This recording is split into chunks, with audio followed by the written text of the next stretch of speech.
Naar het bordje kijken. Waar ga je heen? Fout.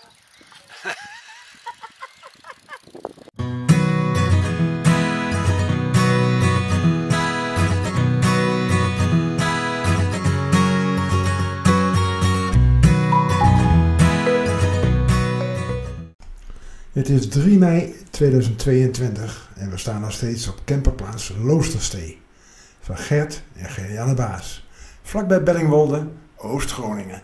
En we gaan fietsen en het eerste wat we doen is richting Boertangen. Hier zie je Boertangen, Oost-Groningen langs de Duitse grens. Het heeft een hele mooie vijfhoekige vorm, een pentagon. En elke vijand, zeker tijdens de 80-jarige oorlog, zakte in het moeras en hebben het fort nooit ingenomen. Nu is het een toeristische attractie. Je kunt er zo gratis naar binnen en het ziet er hartstikke leuk uit.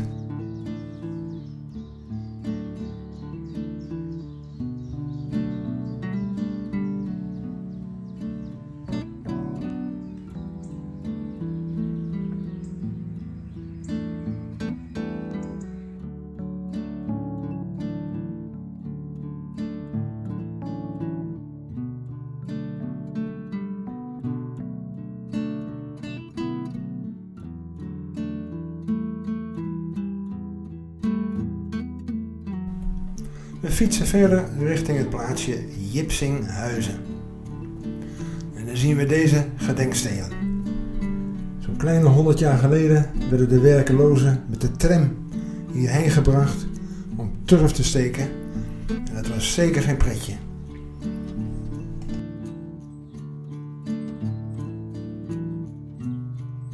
De fietstocht gaat verder langs het beekje de Ruiten-Aa. Er is hier altijd een strijd geweest tegen te veel of tegen te weinig water. En hier ligt nog een oude stuw. Als je Smeerling vinden we van dit soort grote boerderijen, gebouwd in de 18e eeuw. De schuren zijn meestal breder dan het woonhuis, maar het zijn hele mooie gebouwen hoor.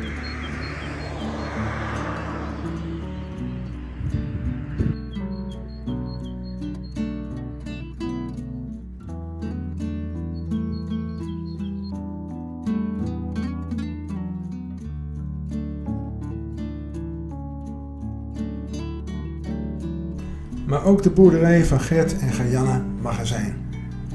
Met zijn mooie schapen op de voorgrond.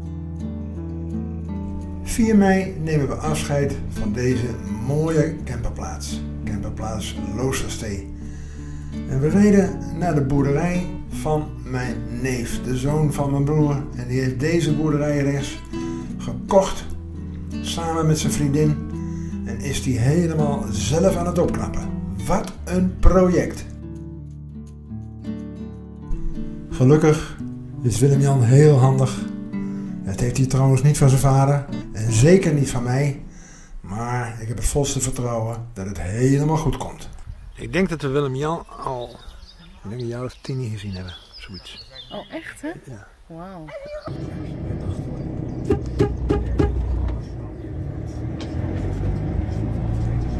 We verlaten Oost-Groningen en rijden richting huis. Op naar de volgende vakantie.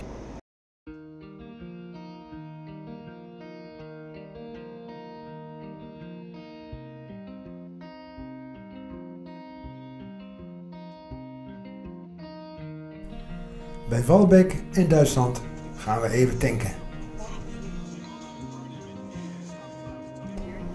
Bij Venlo stuurt Google Maps ons via de Eindhovense weg over de Maas.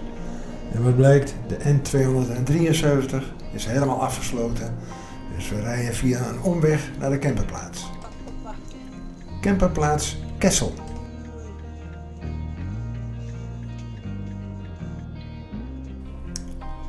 Tony had even gebeld en er was netjes een plaats voor ons gereserveerd.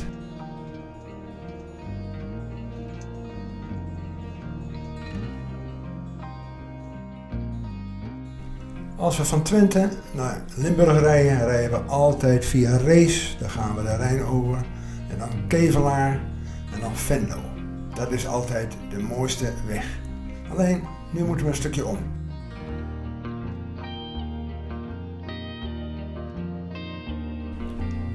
En we hebben een hele mooie plek.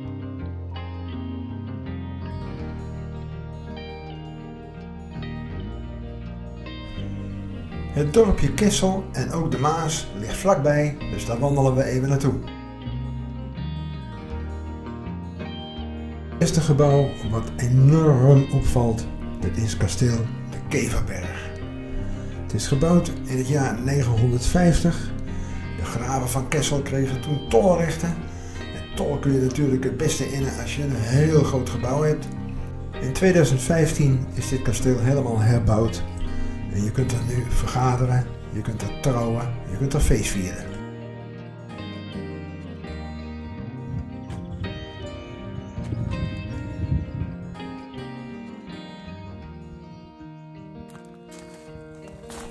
En daar ligt hij dan, de Maas.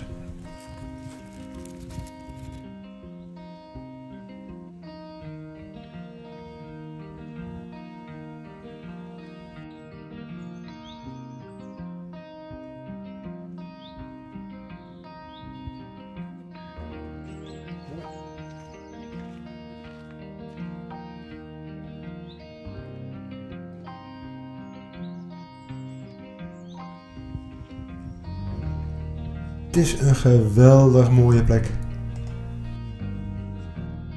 Vlak bij het kasteel ligt deze kerk. De Onze Lieve Vrouwenkerk.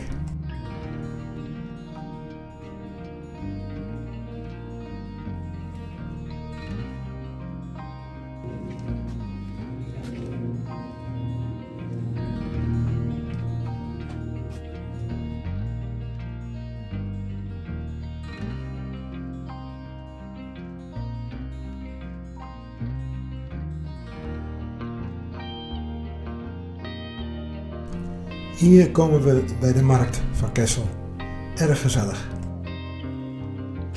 Op 21 juni 1944 stortte hier een Lancaster bommenwerper neer.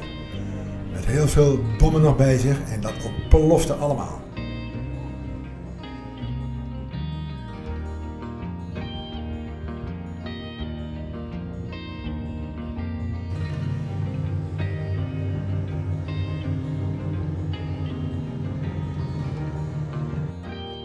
We lopen weer langzaam terug naar de camperplaats.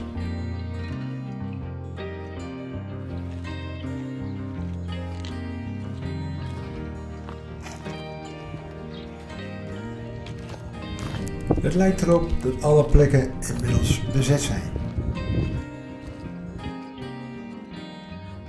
Wil je een vers gekookt hard ei, kun je die zo gratis ophalen.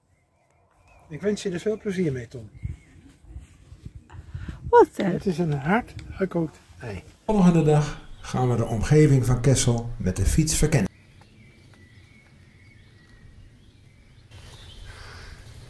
Leuke route. Leuke route. Ja, goede route.